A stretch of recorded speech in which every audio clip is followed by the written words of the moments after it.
Hey hoes, it's me. I'm back.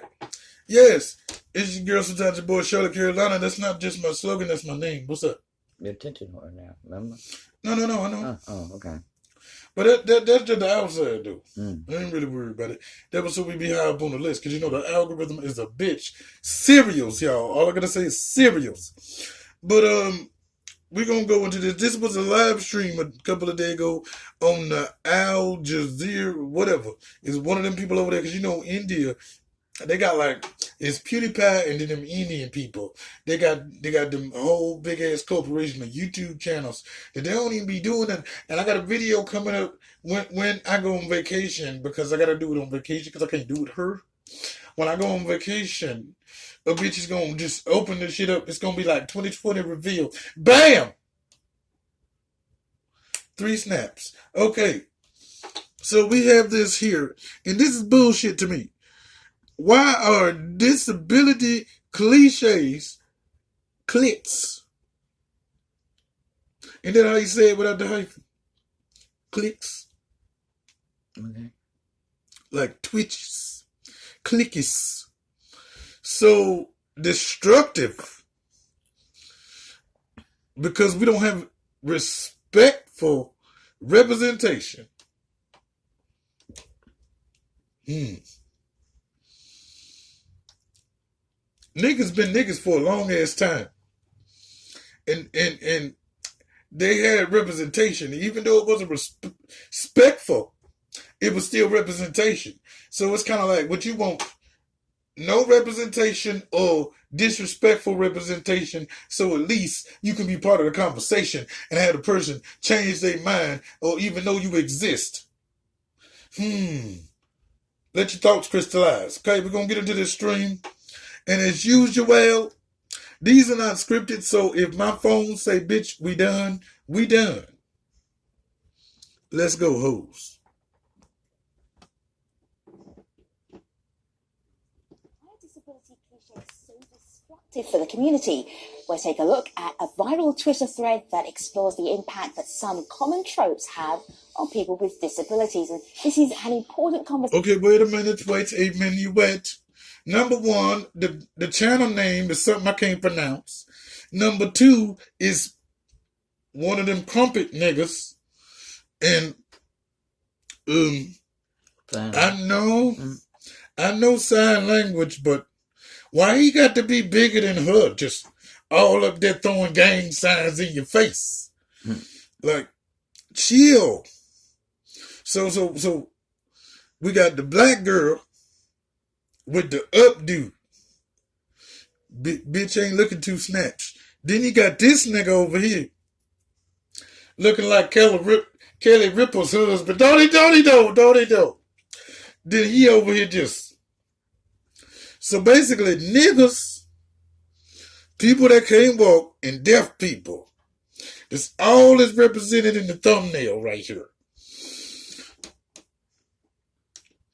That look like dominoes over there. What the hell that's supposed to be? I ain't make this shit. I'm just reacting. Braille. That's supposed to be Braille. Yeah. I had to think about that. And excuse me, I don't mean to be a bitch about it, but this is only supposed to have one sign for one space. Why am I sharing it with 6 other disabilities? That ain't cute. Black people didn't go through slavery and was bringing Puerto Ricans with them. Let a bitch get a shine on its own. Who else she look like? Oh, you know who she looked just like? Remember the black girl that used to be on the Howard Stern show? Yeah. With the bread. Don't she look like her with an updo? Yeah, you kind of remind me of And is it just me? We in 2020, but every time I hear a black person with a British accent, it throws me off. I be like, what was it? I don't think they're supposed to be speaking like that. Just like when you think when you go to Africa that everybody ain't got no food, and that shit ain't true. They be balling. They be balling over there. Now let's get into this, y'all.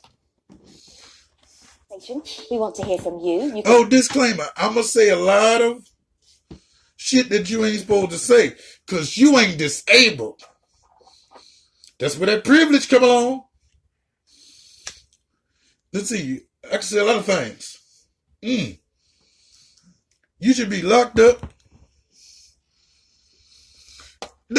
This let me put that tell me right there. Now this nigga right here is that old man that did the Roddy Ricch joint. I told y'all whatever was a culture vulture shit, and he gonna come across my motherfucking phone like I want to hear his premiere.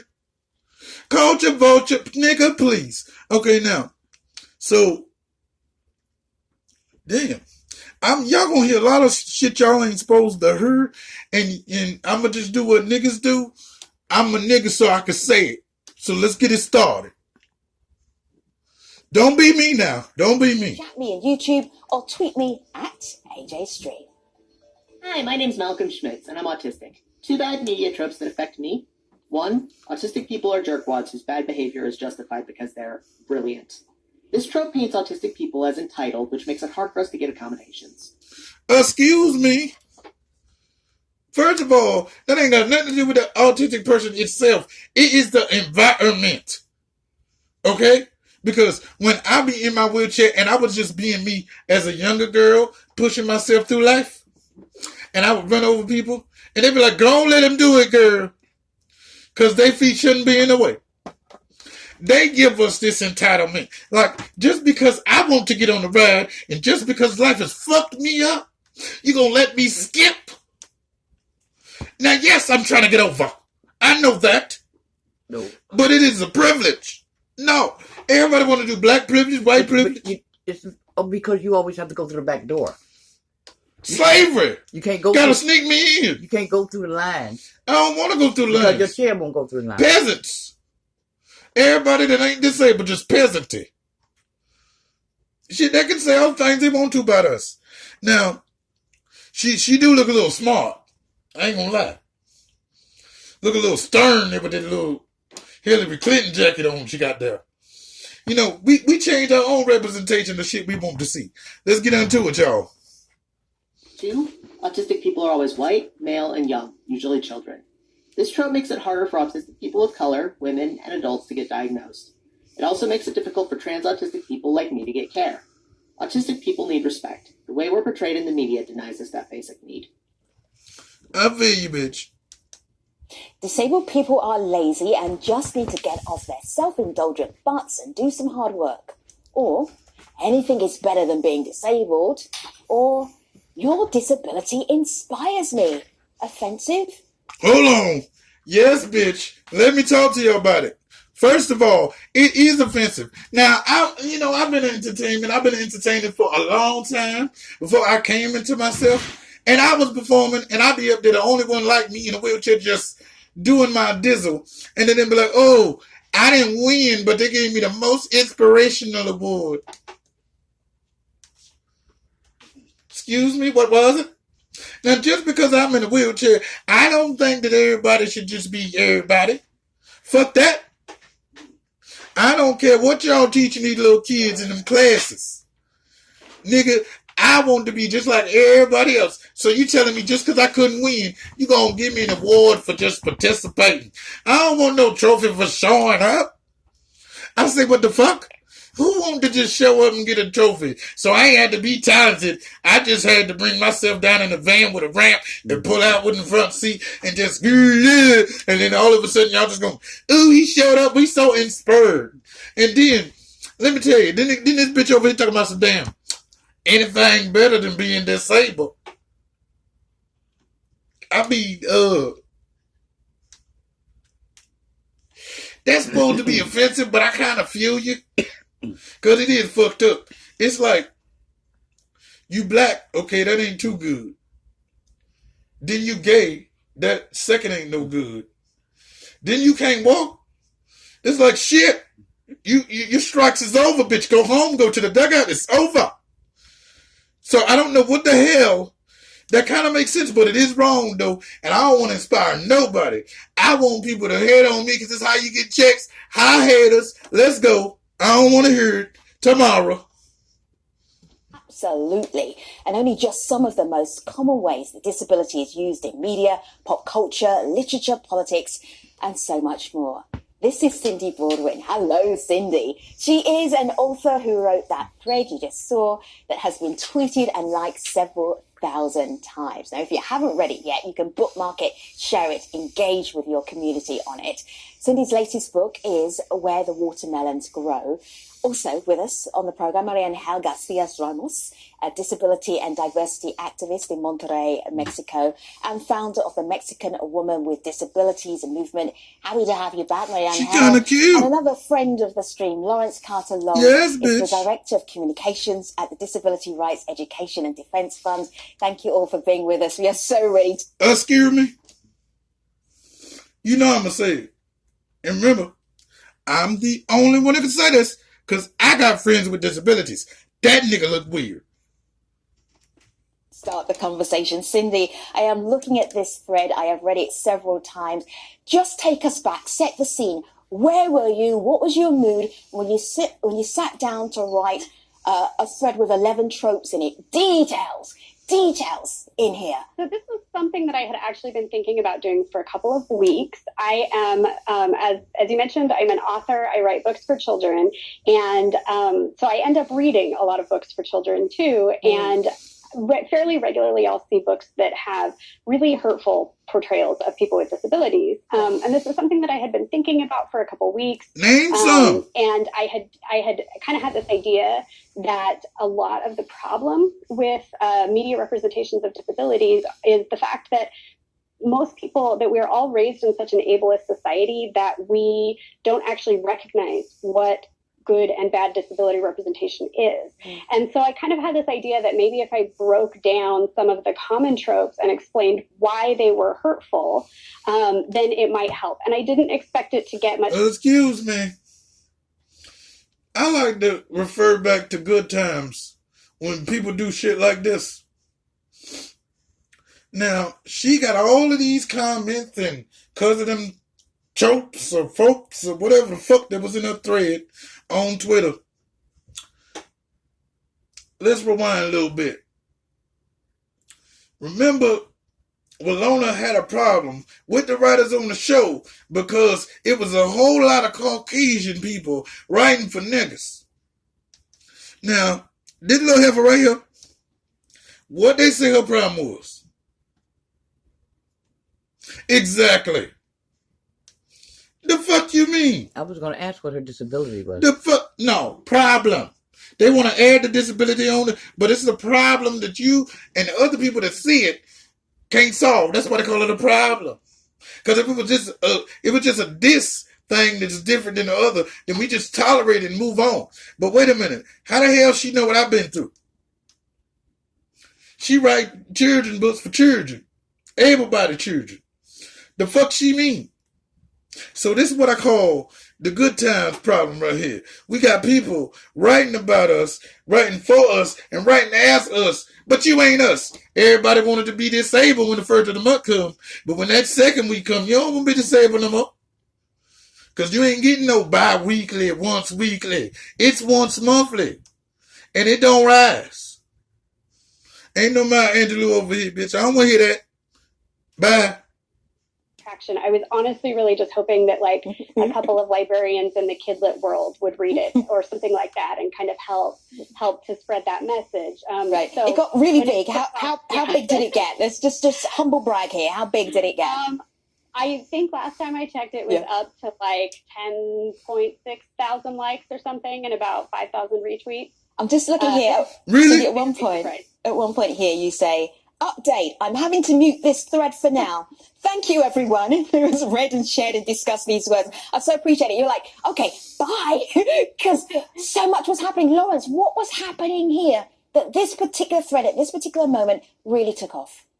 It really shows that Cindy hit a nerve, right? The problem with these tropes is that they're reinforced over and over again. Yeah. People, when they hear them over and over again, they're not questioned. They begin to believe them. I think creatively, the worst part about them is that they're lazy, right? Okay, wait a minute. Hold on.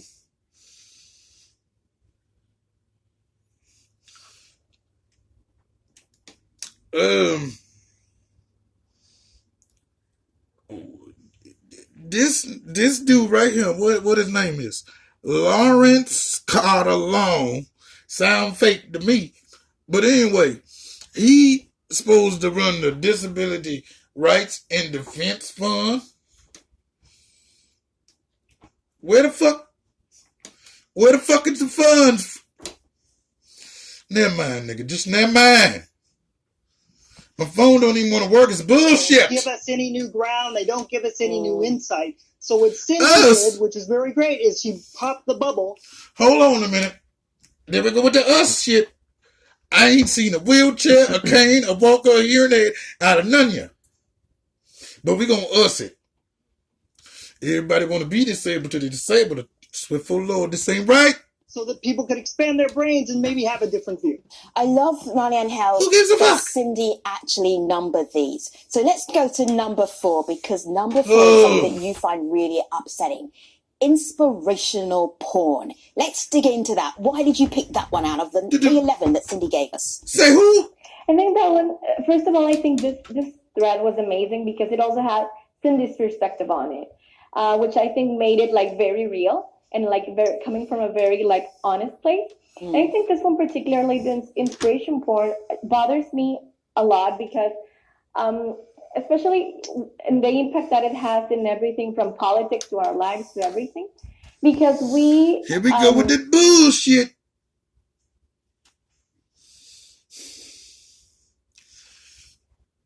Alright, real nigga time. I'm inspiration porn. Wait a minute. So I'm such an inspiration to help y'all get off? Is that what you're saying? Because I don't give a damn about what they're saying. Think about it. How you gonna change people's minds? We don't even understand what the fuck you talking about. And I'm disabled. I wish somebody get off looking at me. I don't give a damn who it is. Hello, Pornhub, I need to check.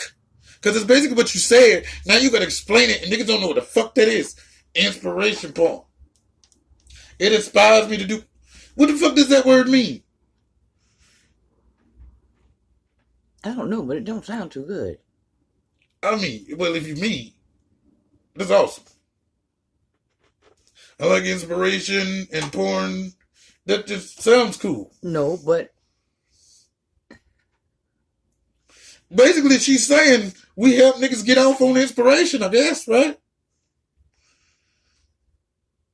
Inspiration, I don't know what the hell ejaculation. inspirational porn is. It sounds good, though, don't it?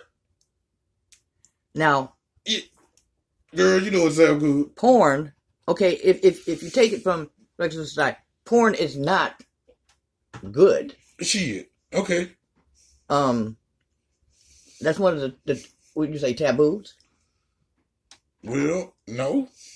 Okay, I mean, it's out there more. It's open more now than it used to be. Excuse me, honey. What is your point? How is it supposed to be inspirational from somebody that's disabled, but it's not inspirational for somebody that's not?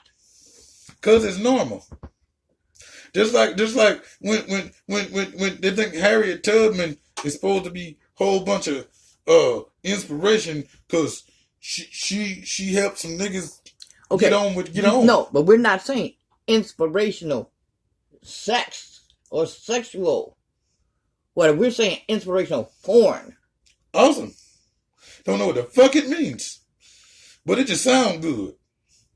Better put on a t-shirt. I'm inspirational porn, bitch. Eat these. Don't know what the... But see, that's where you get people that ain't us talking about us, because that shit don't make no goddamn sense. But hey, I'm floored. You put porn and me in the same sentence. We're not seen as subjects of rights. Yeah. And we're not given those rights. But only when we become inspirational to others, that's when we, become alive. And also I think that when it comes to inspiration porn, it sets like this narratives about that, very ableist narrative about that our disabled lives exist Yeah. to inspire you as not disabled. So I think that one was a very powerful one. And Cindy describes it in this way: disabled person inspires Bitch, you everyone cute. around That's the only them reason by it's going dint on. of their very presence, thus changing lives. Cindy, you work a lot with kids, and you are saying that these stereotypes are harmful for children. Can you explain why? Oh, really? Oh, hugely harmful for children. I have, like I mentioned, I will periodically read a book that I check out from the library or gets sent to me that has a harmful portrayal of disability. And often it's hard for me to read. Sometimes it's like almost physically hard for me to read because it's so invalidating of my existence and my realities.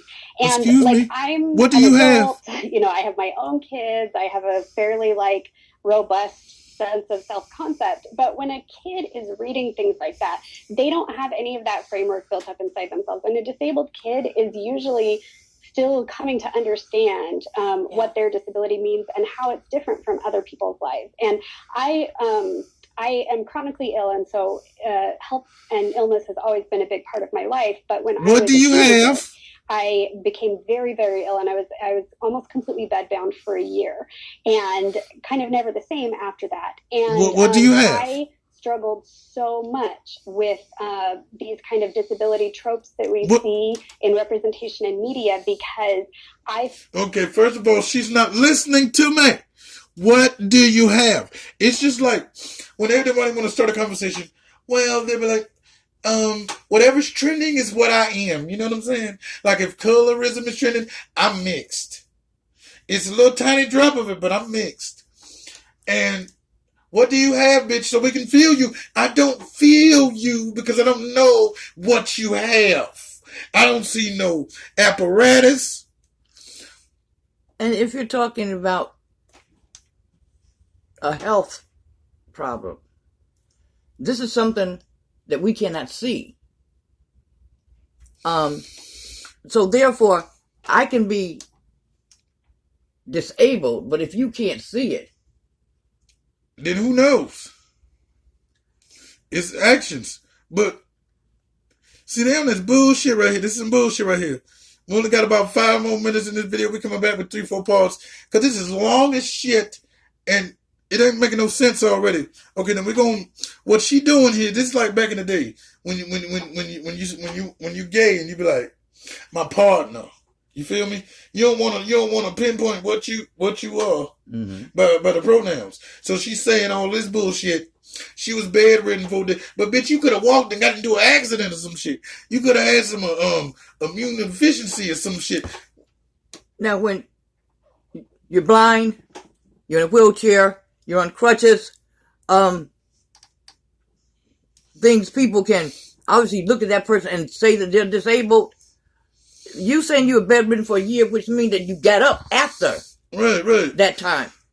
They not getting up. All right, but let's see what the little bitty bitch say. Well, let me see if she said she got 5 there more were all these minutes. things I had to do to be a good and valuable disabled person. And like my life wasn't actually worth anything if I wasn't kind of living up to that media narrative of what a good disabled person looks like. And so that's something that's always on my mind. The fuck? That, as a kid's You did a author, pizza? like I feel like you have a sacred responsibility because people are reading this when they're still forming their understanding of themselves and the world and how they deserve to be treated and how they deserve. Shut the fuck up. She ain't told us what she got. And first of all, you know what get on my nerves? And it's also, I keep sending y'all to this channel because I really respect her. Make sure y'all go watch Pigeon, because Pigeon will tell you one more time. You motherfuckers, the first person you find out that has a disability, the first person is the fucking doctor who tells the fucking parents what they want to do to sell this whole big pharma situation.